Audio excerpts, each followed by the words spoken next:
Eu já estou aqui com o Dr. Antônio Gattas, que é cardiologista. Vamos falar de infarto e tabagismo, né? Exatamente. Dois assuntos sérios. Esse mês, dia 31 de maio, é o mês, a data muito tabaco.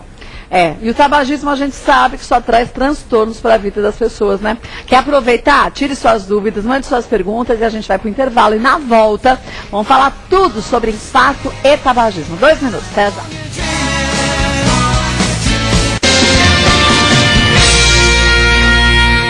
Olha, estávamos eu e o Dr. Gattas falando aqui de duas coisas importantíssimas. Hereditariedade e escolhas. Quer dizer, quando o assunto é infarto do miocárdio e tabagismo, essas duas coisas, mais do que nunca, são muito fortes na vida da gente, né, doutor Gattas? A gente tem que lembrar que o que mais mata no Brasil e no mundo é a doença cardiovascular. E a parte cardio realmente é o infarto. E o infarto, não existe aquela situação que a pessoa fala assim, ele não tinha nada e infartou. Alguma coisa tem que ter para se infartar. Um colesterol alto, por exemplo, pode levar esse indivíduo com mais alguma hereditariedade que favoreça esse infarto a infartar mesmo cedo? Então, a gente tem condições que sozinhas levam ao infarto. O colesterol talvez seja a pior delas, né? E o problema é porque é uma doença silenciosa. Se você tem um colesterol normal, se tem um colesterol 4 vezes o normal, você não sente nada. Não tem nenhuma tontura, não tem nenhum sintoma, nada disso, né? Então esse é o perigo, ou seja, entra a situação do check-up como importante. Olha, a gente tem os nossos mitos e verdades, vamos começar por eles, mas já manda suas perguntas que a gente já vai esclarecer suas dúvidas. Olha, homens infartam com mais frequência do que as mulheres. Então, essa é um mito, né, que antigamente era muita verdade, mas o que aconteceu, até eu participei do livro A Mulher do Século XXI, a Valéria Meirelles, uma psicóloga, ela organizou um grupo de psicólogos, eu como médico, para falar o que aconteceu na saúde da mulher do século XXI. Quer dizer, o que mudou, né? O que mudou e mudou muito. O que acontece? Hoje a mulher infarta mais que o homem, por quê? Porque ela, além de agora ela trabalha, ela é mais sedentária, ela fuma mais, aí ela chega em casa, tem que cuidar das crianças, quer dizer, então ela tem uma jornada dupla ou tripla, o estresse mudou, piorou, e os hábitos ruins ela adquiriu. Que seja o sedentarismo, o tabagismo, obesidade e o estresse. Então, hoje a mulher infarta, em alguns estudos, mais até do que homens. Mesmo porque depois que a mulher chega na menopausa, aí ela tem uma tendência maior, né? Então, tanto que a diferença antigamente era assim, homens infartam mais a partir dos 55, mulher a partir dos 65. A diferença desses 10 anos realmente se devia à menopausa, que a mulher, por entrar na menopausa e depois de uns 10 anos perder esses créditos dos hormônios, começava a infartar. Só que hoje ela infarta antes dos 65, antes dos 60, por conta desses maus hábitos que eu comentei. Então, olha isso, terrível. Vamos ver mais um? Quem teve um infarto fica incapacitado para toda a vida. Não, né? Isso não. A verdade é assim, é um mito. A grande situação, o que é o infarto em si, né?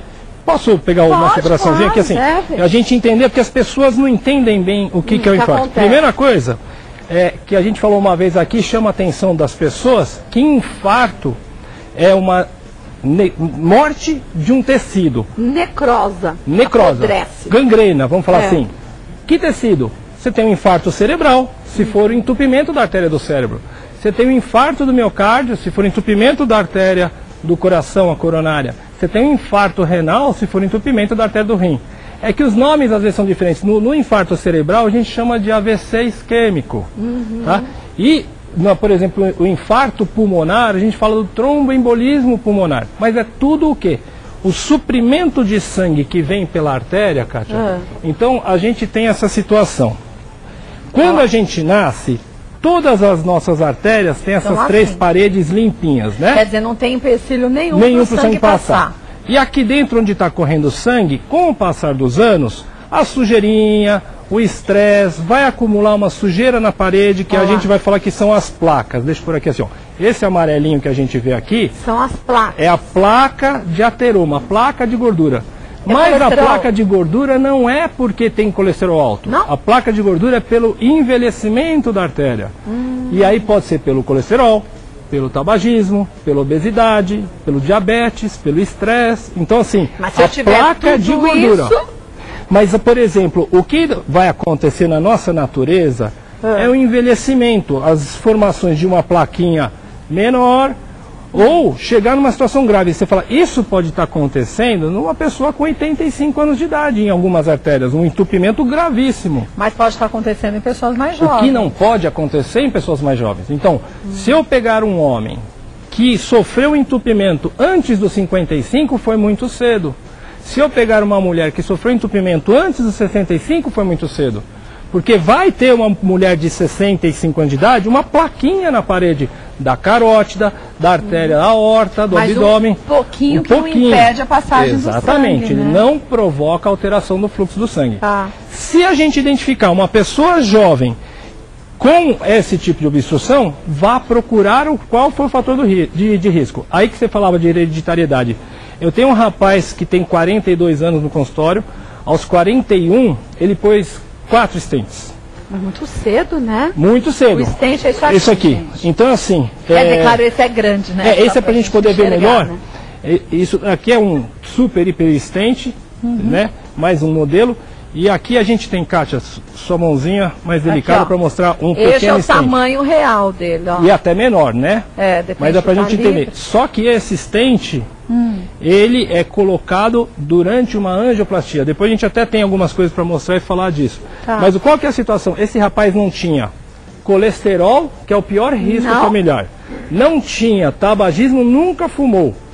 Não tinha obesidade importante, estava sobrepeso, não era obeso.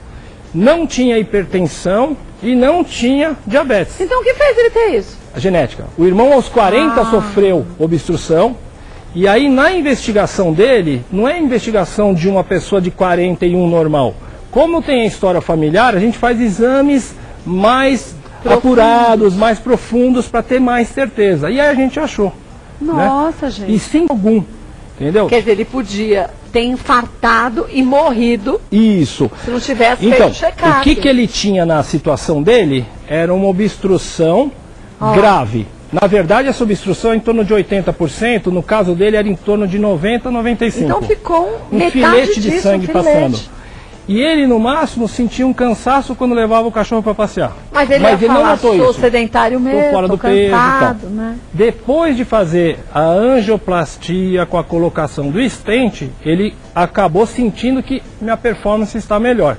Então, realmente, ele tinha uma situação. Agora, esse é isquemia. Isquemia quer dizer falta de sangue. Então, ele tinha uma isquemia no miocárdio. E graças a Deus não ocorreu essa situação do infarto, que é um coágulo que se forma naquela obstrução prévia. Aqui, gente, está fechadinho, tá vendo o coágulo? Você vê? Então, assim, é totalmente diferente a situação. Aí tem uma questão que as pessoas falam. Ah, doutor, então, porque todo mundo que já fez um AVC isquêmico, que tem obstrução, que fez um infarto, ou que fez um stent, ou que pôs fonte de safena, toma aspirina, ácido acetil salicílico. Então vou tomar também. O ácido acetil salicílico, ele faz com que aquele coágulo de plaquetas não se forme. Ou seja, se eu pegar uma pessoa que não tem obstrução, é mais fácil ela ter uma dor de estômago, uma hemorragia, do que ajudar. Quer dizer, não é para todo mundo também que vai funcionar. Apenas as pessoas com alto risco de ter uma obstrução merecem tomar o ácido acetil salicílico. Olha, volto que tem muita coisa para a gente falar nos nossos mitos e verdades. Temos ainda as perguntas todas. Aproveite para mandar as suas dúvidas. E a gente sempre fala o quanto que a prevenção é tudo na vida da gente, né? Vai ser. E a gente tem que começar a fazer essa poupança positiva, né, Gata? Não tem outra saída não, né? O problema é que muitas coisas como o tabagismo, a pessoa tem prazer enquanto faz o uso do tabaco, mas ela vai pagar na frente. Então, e paga muito, né? Paga muito, paga caro por conta disso. Mas aí sei que logo você em casa que fuma deve estar pensando, mas eu tenho meu avô que fumava e era ainda aqueles cigarros de palha e morreu com 90 anos. Esse é 1 em 1 milhão. A maior parte. Só que nesses últimos anos da vida dele, duvido que ele se levantasse, passeasse com o cachorro, não tinha uma tosse, não fazia pneumonia a cada gripe. Não. A qualidade de vida era ruim. E não se alimentava de tanto alimento industrializado, cheio de gordura como a gente. Não eram sedentários como hoje, a maior parte da população né? Eu estava vendo uma estatística que a nossa longevidade aumentou em 22 anos de quanto a gente tinha nos últimos 20 anos. Então, assim, é bastante. muita coisa. Graças a esse combate ao tabaco, graças aos remédios de colesterol, graças a essas mudanças no estilo de vida. Mas ainda temos muito para melhorar. Tem muito mesmo. Vamos ver mais um mito ou verdade? O infarto pode levar vários dias até ser percebido. É verdade. Verdade, né? Mas infelizmente, porque os infartos que mais demoram a ser diagnosticados são os que mais vão trazer consequências no fim. Quando a gente falava do infarto, que a gente fala da pessoa ficar limitada, eu ia falar e acabou me fugindo, que depende da área que fechou a artéria. Então, se a gente comprometeu um pequeno território, então vamos lá. Uma área que não seria assim tão importante. A gente tem duas grandes artérias no coração. Uma que alimenta o lado esquerdo do coração, tá? Que essa artéria do lado esquerdo, essa artéria, ela é a vermelhinha, tá, gente? Tá. Ela vai alimentar o ventrículo esquerdo. E a outra que vai para o lado direito. Vamos dizer, se entope uma pequenininha onde eu estou mostrando aqui com o dedo, não vai fazer falta para o coração. Mas a pessoa, entope a grande é mais trágico. E aí o que acontece? O jovem, quando infarta, Kátia, ele entope aquela mais importante e na nascente. Então esse é o grave. Então, se a pessoa tem um infarto pequeno, ela pode voltar a jogar tênis, pode voltar a caminhar. O que a gente às vezes evita quando tem um infarto, que a pessoa faça atividades competitivas, tipo correr uma maratona, participar de jogos de futebol profissional, esse tipo de coisa a gente evita. Agora, eu já soube de casos de pessoas que foram fazer um exame de rotina, e aí foi pedido exames cardíacos, e ali demonstrou que a pessoa teve um pequeno infarto no passado. Isso de fato pode acontecer? Então, é que às vezes o que acontece, hoje ainda vi um caso desse no consultório, a pessoa havia feito um eletrocardiograma, e no eletro havia uma imagem no eletro que sugeria um infarto numa parede da frente do coração. Mas aquilo era um artefato. Na verdade, a posição do eletrocardiograma fez aparecer uma imagem que não existia. Ou pessoas gordinhas, brevilíneas, elas tendem a ter uma imagem no eletro que parece um infarto na parede inferior do coração. Mas não é. Também não é. Quem que vai me confirmar? Por exemplo, um ecocardiograma. Porque se tem um infarto, aquele lugar não se mexe. E aí quando você faz o ecocardiograma, você vê a movimentação do coração. Aí você vai saber. Quer dizer, quando a gente tem um infarto, aquela área que teve o infarto, meio que ela fica calcificada, fica dura, vira pedra. A gente fala que vira uma fibrose. Que nem quando você tem uma cicatriz, não cresce pelo, naquela região ela perde a função. Porque a função do músculo é contrair. E naquele lugar onde ficou muito tempo sem oxigenar, ele fica duro, fibrosou. Mas aí o coração não consegue mais bombear. Aí as outras paredes compensam. Mas não com a mesma qualidade. Depende o tamanho da área que comprometeu. Se você pegou toda a parede anterior do coração, você vai perder muito. Olha, vamos ver mais um. Eu tive um caso, realmente, pessoas obesas. Tá bom, vamos lá. Vamos ver. Pessoas obesas com nível de colesterol elevado e hipertensas estão entre as principais vítimas do infarto.